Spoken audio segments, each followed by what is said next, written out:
നിങ്ങളുടെ favourite shows ഇനി ഒരിക്കലും മിസ്സാവില്ല. ഇപ്പോൾ C5 കാണും നിങ്ങളുടെ ഫേവറേറ്റ് ഷോസ് തികച്ചും സൗജന്യമായി. ആഹാ, താനിങ്ങ് പോന്നോ? ഞാനിപ്പോ വന്നതാണോ കുറ്റം? എങ്കിൽ ഞാൻ ഇപ്പൊ തന്നെ പോയേക്കാം. അല്ല, താൻ വീട്ടിൽ നിൽക്കണമെന്ന് പറഞ്ഞ് പോയിട്ട് ഇന്ന് രാവിലെ തന്നെ തിരിച്ചു വന്നോണ്ട് ചോദിച്ചതാ. ഞാൻ ഇങ്ങോട്ട് വരുമെന്നല്ലോ, സന്ദീപ് അങ്ങോട്ട് വരുമെന്നല്ലേ എന്നോട് പറഞ്ഞിരുന്നേ. ഇന്നലെ രാത്രി വരണമെന്ന് ഞാൻ പറഞ്ഞല്ലേ, എന്നിട്ട് കേട്ടോ? എന്നിട്ട് ഈ നിമിഷം വരെ നീ എന്നെ വിളിക്കെങ്കിലും ചെയ്തോ? അല്ല, അതിന് ഇപ്പൊ നേരം വെളുത്തല്ലേ ഉള്ളൂ. ഞാനങ്ങോട്ട് വരാനിരിക്കായിരുന്നു. വരാനിരിക്കായിരുന്നു അത്രേ. പാതിരാത്രിക്ക് എന്റെ വീടിന്റെ മതില്. വേണ്ട, എന്നെ കൊണ്ട് കൂടുതലൊന്നും നീ പറയിപ്പിക്കരുത്. ബാക്കി എല്ലാവർക്കും നേരം വെളുത്തിട്ട് കുറെ നേരമായി. നിനക്ക് ഇപ്പോഴും നേരം വെളുക്കാത്ത.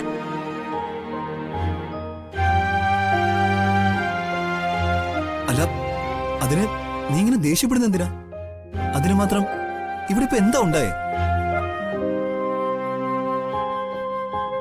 ഞാനും നീയും സ്നേഹിച്ചാണ് വിവാഹം കഴിച്ചതെന്ന് നിനക്ക് ഓർമ്മയുള്ള കാര്യമാണല്ലോ. അന്ന് മുതൽ 2 ദിവസം മുൻപ് വരെ ഞാൻ ഇതുവരെ കാണാത്ത, എനിക്ക് ഒരു പരിചയമില്ലാത്ത സന്ദീപിനെ ഞാൻ കാണുന്നത്. ഈ വയറ്റിൽ ഞാൻ ചുമന്നോട് നടക്കുന്നത് നിന്റെ കുഞ്ഞിനെയാ. ആ ബോധം നിനക്ക് എപ്പോഴും ഉണ്ടാവണം.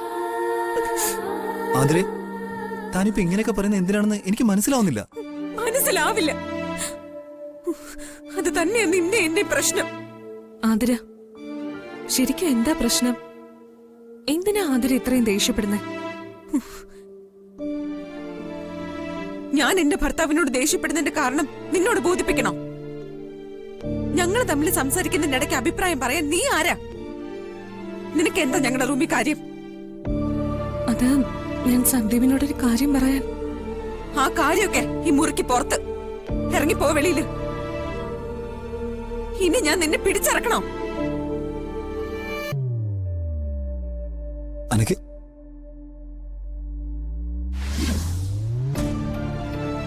ആതിരെ, നിനക്കെന്താ ഭ്രാന്താണോ? നീ എന്തിനാ അനക്കെ വിഷമിപ്പിച്ച് പറഞ്ഞു വിട്ടത്? പിന്നെ ഞാൻ എന്താ ചെയ്യണ്ടേ? അവളുടെ വിഷമം മാത്രമേ സന്ദീപ് കാണുന്നുള്ളൂ. നീ മറന്നിട്ടില്ലല്ലോ ഒന്നും. നമ്മുടെ വിവാഹത്തിന് മുൻപും ശേഷവും ഇപ്പൊ ഇവിടെ നിന്ന് ഇറങ്ങിപ്പോയവള് കാരണം ഞാൻ ഒരുപാട് കരഞ്ഞിട്ടുണ്ട്. അന്നൊന്നും എന്നെ ആശ്വസിപ്പിക്കാൻ ഞാൻ ആരെയും കണ്ടിട്ടില്ല. സന്ദീപ് എല്ലാം മറന്നാലും ഞാനൊന്നും മറക്കില്ല. ഞാൻ എന്തിനാ ഇങ്ങനെ ദേഷ്യപ്പെടുന്നല്ലേ നിന്റെ സംശയം? ദേഷ്യമല്ല എനിക്ക്, ഉള്ളിലുള്ള എന്റെ വിഷമോ ഇതൊക്കെ. ഗർഭിണിയായ ഞാൻ എന്റെ ഭർത്താവിൽ നിന്നും പലതും ആഗ്രഹിക്കുന്നുണ്ട്, പ്രതീക്ഷിക്കുന്നുണ്ട്. അതൊന്നും കിട്ടാതെ വരുമ്പോ ഞാൻ പ്രതികരിച്ചൊന്ന് വരും. പണ്ടെന്നെ സ്നേഹിച്ചിരുന്ന സന്ദീപ് അല്ല ഇപ്പൊ. വല്ലാതെ മാറിപ്പോയിട്ടുണ്ട്. ഒരു കാമുകിയുടെ പരിഗണന പോലും ഒരു ഗർഭിണിയായി എനിക്ക് നിഷേധിക്കുമ്പോ നെഞ്ച് പിളർന്നു പോവും, കരച്ചില് വരും, ദേഷ്യപ്പെടും. വിവാഹം കഴിഞ്ഞ് കുറെ നാള് കഴിയുമ്പോ ഭാര്യ മടുക്കുന്ന ഒരു ഭർത്താവായി എന്റെ ഭർത്താവ് മാറരുത്. അതെനിക്ക് സഹിക്കുന്ന കാര്യമല്ല.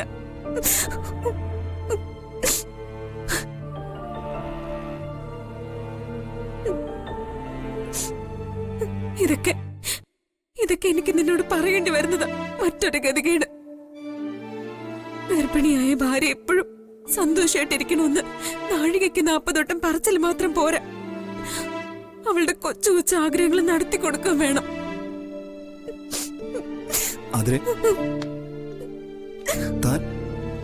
താൻ എന്തുകൊണ്ട് എങ്ങനെയൊക്കെ പറയുന്നെന്ന് എനിക്ക് മനസ്സിലാവുന്നില്ല. എങ്കിലും ഞാൻ കാരണം തനിക്ക് എന്തോ വിഷമമുണ്ടായെന്ന് എനിക്ക് മനസ്സിലായി. എടോ, താൻ വിളിച്ചപ്പോ ഇന്നലെ എനിക്ക് വരാൻ പറ്റിയില്ല. അത് എന്റെ തെറ്റ് തന്നെയാ. അത് സമ്മതിച്ചുകൊണ്ട് തന്നെ ഞാൻ മറ്റൊരു കാര്യം പറയാം. ഈ നിമിഷം വരെ ഞാൻ തന്നെ ഒരു തരത്തിൽ അവഗണിച്ചിട്ടില്ല. മനഃപൂർവ്വം അല്ലാതെ ഞാൻ എന്തെങ്കിലും ചെയ്തിട്ടുണ്ടെങ്കിൽ താൻ എന്നോട് ക്ഷമിക്കും. പിന്നെ താൻ പറഞ്ഞില്ലേ എനിക്ക് തന്റെയും നമ്മുടെ കുഞ്ഞിന്റെ കാര്യത്തിൽ ഒരു ശ്രദ്ധയില്ലെന്ന്. അതൊക്കെ എനിക്കല്പം വിഷമമുണ്ടാക്കുന്ന കാര്യങ്ങളാണ്. നീയും ദേ നമ്മുടെ ഈ കുഞ്ഞു കഴിഞ്ഞിട്ടേ ഉള്ളൂ എനിക്ക് ഈ ലോകത്ത് മറ്റാരും. ഒരു തെറ്റിദ്ധാരണയുടെ പുറത്തും താൻ എന്നെ കുറിച്ച് അങ്ങനെ ഒന്നും പറയരുത്. ഇനി എന്റെ ജീവിതത്തില് താനേ ഉള്ളൂ. ഇനി എന്നും താൻ മാത്രമേ ഉണ്ടാവൂ.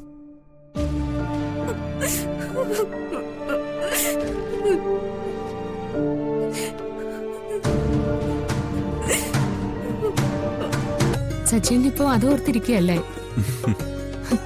ഞാൻ അന്നേരം ഉറങ്ങല്ലായിരുന്നു. എനിക്കൊന്ന് കാണണമെന്നുണ്ടായിരുന്നു.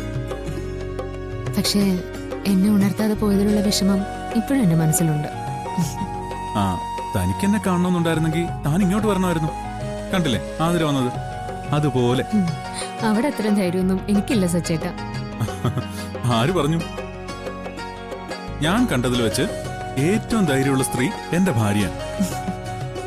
എനിക്കോ എന്റെ കുടുംബത്തിനോ വേണ്ടപ്പെട്ടവർക്കോ എന്തെങ്കിലും വന്നു നോക്കട്ടെ, അപ്പം കാണാം. ഇപ്പം പാവമായിട്ടിരിക്കുന്ന ഈ ദേവി ഭദ്രകാളിയാവുന്നേ.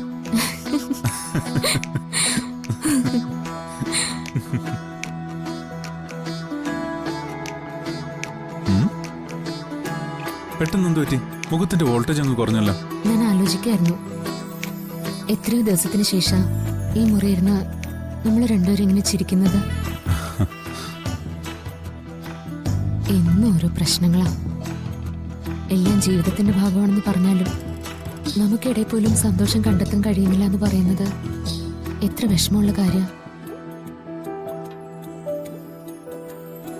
നമുക്ക് മാത്രമായിരിക്കോ സച്ചേട്ട ഇങ്ങനെ? അതോ നമ്മളെപ്പോലെ വേറെ ആരെങ്കിലും ഒക്കെ ഉണ്ടാവോ? നമ്മളെപ്പോലുള്ളവരുടെ അവസ്ഥയെപ്പറ്റി എനിക്കറിയില്ല. പക്ഷേ ഉറപ്പുള്ളൊരു കാര്യം ഞാൻ പറയാം, നമ്മളെപ്പോലെ നമ്മളേ ഉള്ളൂ. ഞാൻ തന്നോടൊരു കാര്യം ചോദിക്കട്ടെ? നമ്മുടെ ജീവിതത്തിലേക്ക് ഒരു കുഞ്ഞു വന്നില്ല എന്ന് കരുതി തനിക്കത് വലിയ സങ്കടമാവോ?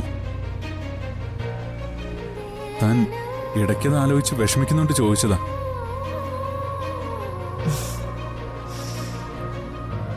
വിഷമം വരുമെന്ന് ചോദിച്ചാ ഇടയ്ക്ക് വിഷമം വരും. പക്ഷേ അപ്പോഴൊക്കെ സച്ചേട്ടനെ ഇത്രയ്ക്ക് സ്നേഹിക്കുന്നത് ഓർത്ത് ആ വിഷമം അങ്ങ് ഇല്ലാണ്ടാവും.